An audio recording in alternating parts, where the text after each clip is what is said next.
So that looks pretty cool. Why don't I go ahead and make one of those? Oh wait, I already did.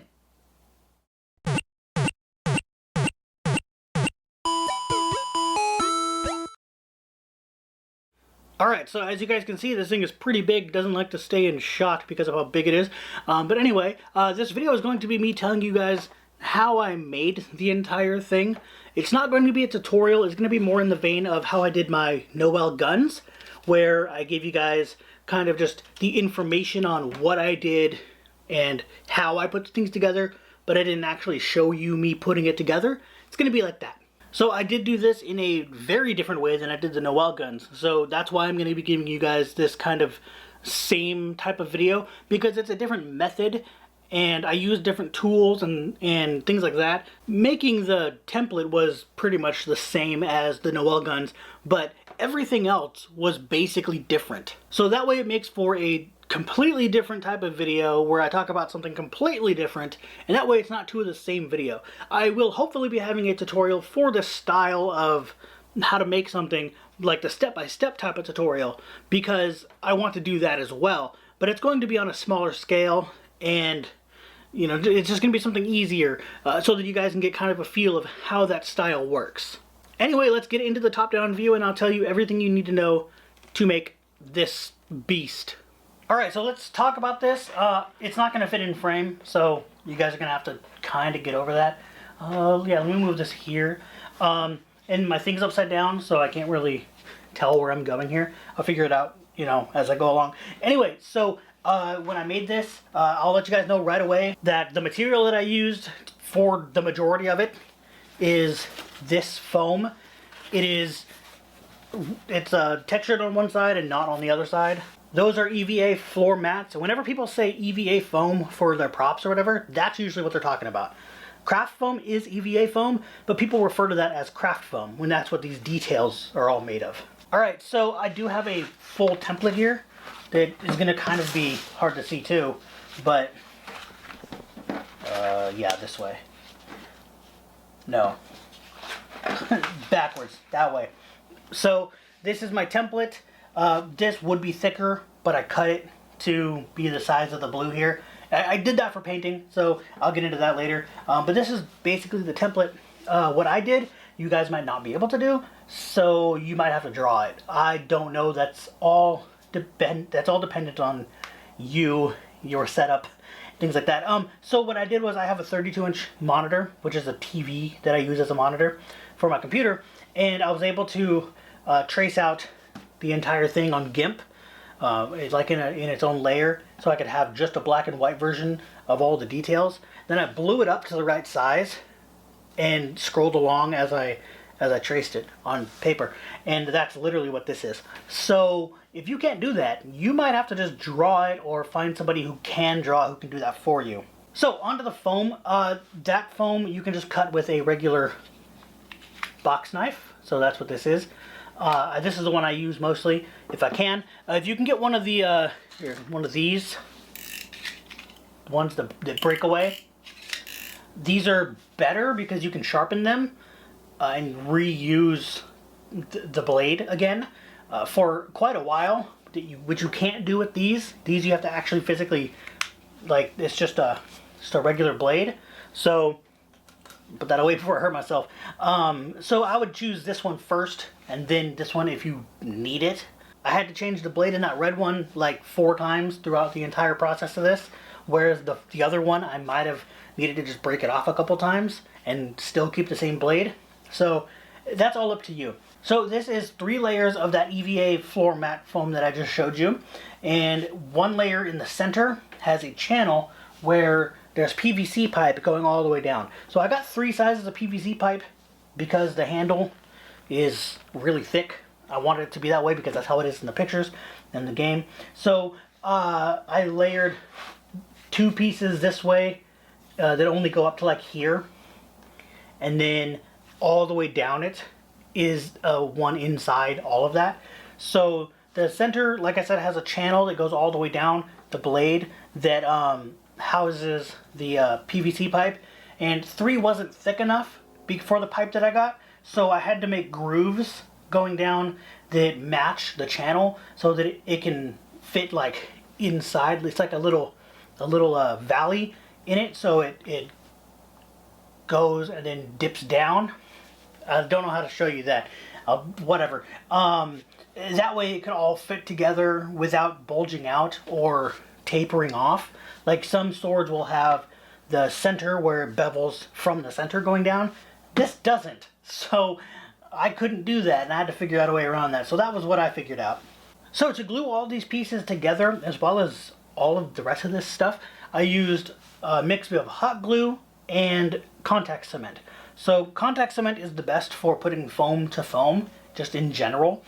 But some I couldn't get, like in the bottom of this, where it actually meets right down here. I couldn't get that to stay with contact cement, so I had to use hot glue, and it's hot glued all the way around. And then this piece is just wrapped around it to hide all that hot glue. And then it's hard to see. No, you can't even see it from here. But it's hot glued together on the inside too. But it's hidden, so no one can see that anyway. So that was a really good way to make it so you can't tell that it's all nasty hot glued together. So to make all these pieces, like you can see that this is like a cup that holds the blade in. And then these pieces are rounded off. They kind of look like shoulder armor, almost. Those would make really cool shoulder armors.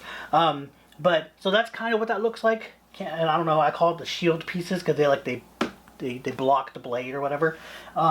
You'll notice that mine are quite different. I didn't do the little detailed these pieces under here, mostly because you could still probably see where they would be, but I didn't really care. It wasn't a big deal to me. And you'll notice also that this piece doesn't do what mine does. It's not supposed to connect, I don't think, to the whatever these wing pieces are. But mine, I made it connect all the way around here. So that's all one piece. And it made it more stable. I did try it with both pieces, and it did not work. It just wouldn't stay stable, and I couldn't get anything to work correctly. Because these are all glued together and glued onto this piece and glued onto this piece. So having it all one piece made it stay better. I might be able to do better in the future, but I really like the way this came out, so I don't really mind. And then this one and this one I had to obviously bend. So what I did with those is I took the blade, unpainted and everything, before I did all that, and I cut these pieces out by tracing this on another piece of paper. Yeah, this the cage piece right here, I traced it on another piece of paper, but made it a little bit bigger because I knew it had to go around, so it had to be a little bigger to what you can't see, you know, on the other side there, because you can't see the front of it. So I made it bigger to go around, and then I took the heat gun, heated it all up, and then put it on here, and then pressed it down while pressing this so that it had that curve to it, where it was straight here, but curved. And that's how I did that, and then I just contact cemented it together, and then hot glued it down here, like I said, to put it on. And also, I did make this much bigger. I traced it out. When I traced it out like way down to here, so that it was really big, because these pieces needed something to glue onto. Like I said, I did try this in multiple pieces, and this was a smaller piece before when I did that, before I decided to make this one piece. And I was like, well, where am I going to glue this onto? What is that going to touch? Because it only barely touched it, because it was only up to like here. So I only had that much room to glue this on, and it would not stay. So it stays better now that it's a huge piece that comes all the way down to here. So just like this, for this one, I just traced it out, made it a little bit bigger on the top because it's going to bend over. And then I actually took it against the corner, like, so say this is the corner of the table, and I put it around the corner of the table on this part of it so that it could get that shape. And then I just contact cemented those together. And then for all the details, by the way, these silver details, that they're all just contact cemented straight to it, without there's no pattern under here to where I could glue it to. So I just kind of carefully put it on there after I put glue on the back side of all these pieces. The blade part I do have on the template. It's kind of hard to see, but you can kind of see the details in the template here. And I just put it like this, kind of set the thing down, moved it so that I knew where it was going to be. And then I used one side to kind of figure out where they went on the other side so that I didn't have to do that again. And that was actually originally taped up for me to paint this. So that's the size of the blue, and then I just taped it down and held it down and while I painted the sides. So the blue is spray paint.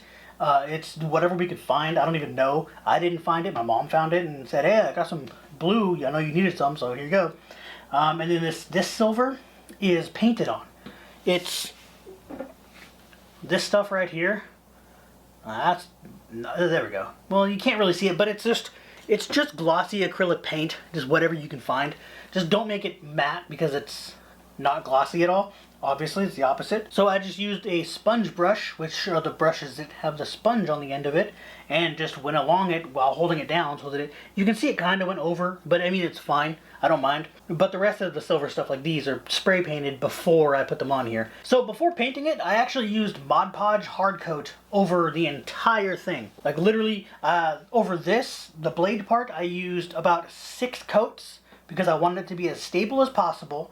And then for the rest of it, I used about 3 to 4 coats. Because I really didn't need many coats on the parts that weren't breakable. Because this has the one PVC piece in it, and it's longer, and it has a chance of kind of breaking and coming apart. So I made it so that it was as stable as possible without fiberglass. And then that was actually a paintable surface, so I painted over that. These, however, were not paintable surfaces. None of this silver here. So I had to use Plasti-Dip and paint all of those on their own, like not connected to anything, just flat on like paper. So I did that and then spray painted them all and then contact cemented them all to this with how I said earlier. And same goes for this cage piece. The whole yellow cage is actually a separate piece, but I glued that on first and then painted it because I used brush-on paint, and I just taped off the areas where I didn't want the paint to go. This is 3 layers over here. There's the one layer that's this layer that's underneath all of it, a second layer that's from here all the way around, then a third layer that's just this piece here. Because this one is supposed to be higher than this one. That was the only way I could make it, and then this was supposed to be higher than this. So I just did it that way. Same on the other side too, whatever. So I forgot to mention the way I bent the PVC pipe, now that I'm getting to the handle, because that's what I was going to talk about next. I just used a heat gun. So the handle itself is kind of difficult to say how I did because I kind of just did it and just winged it. So there's one layer, this is one layer wrapped around of craft foam, which is just the stuff I used for this, all that.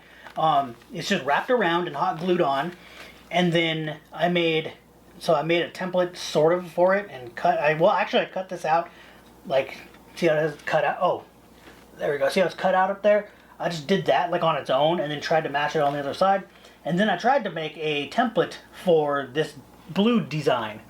That took a while, but I finally got it to work. And it looks the same on both sides, or close enough. And that's laid over the top of that.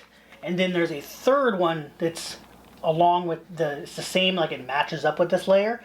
And it's going across the front here, and that's also white, but it's supposed to be its own layer, so I made it that way. So now let's move on to this part here. This is what's called dry brushing. If you don't know what dry brushing is, you take, where's my paintbrush I use for that? So I use this brush right here I just recently got, and this is what I'm going to use from now on. This is a very stiff bristle paintbrush. So what you do is, I guess I'll just demonstrate on the table, fake like or something. So pretend there's paint or whatever. So you dip in the paint, whatever, and then before you normally just do that and then paint it on. So you dip in the paint, and then you have another surface that's a dry surface, and you do that until you only have like the bare minimum on there, and then you start brushing with it. That's dry brushing. The brush isn't soaked anymore with paint. It's dry with the leftover very small amount of paint that barely does anything. This takes a while to do. So strap in and you're going to be here a while doing that. So this is white on top of the blue spray paint, and then light blue on top of the white. I couldn't make it look like the picture, so this I thought was kind of cool looking, so I just kept it. I was highly debating the blue, but there is a little bit of blue in it, so I just thought, I'll just kind of do what I want, make it look cool. People will like it. And that's the same thing I did here. This black is just dry brushed on. There's a little bit more paint in some of it so that you can see the details a little more. And then I did the same type of method and tried to make the lines because they look like they're like wings or whatever. But that didn't turn out the way I wanted it to, but it's close enough. I don't really care. It's fine. I'll live. The other side actually looks a lot worse. So, which sucks because that's the side that I'm going to be holding out. So, that's not good. But whatever. I'm not too upset about it. Alright, so hopefully this video made sense. This is basically how I made everything. If you guys happen to have any questions, go ahead and leave them down in the comments. I'll answer whatever I can. If I need to make a second video because of too many questions, then I'll do that as well. Like answering the comments if I need to, and giving you guys more tips and stuff. So if you like this video, go ahead and give it that thumbs up. Maybe subscribe for more, and I'll see you guys later.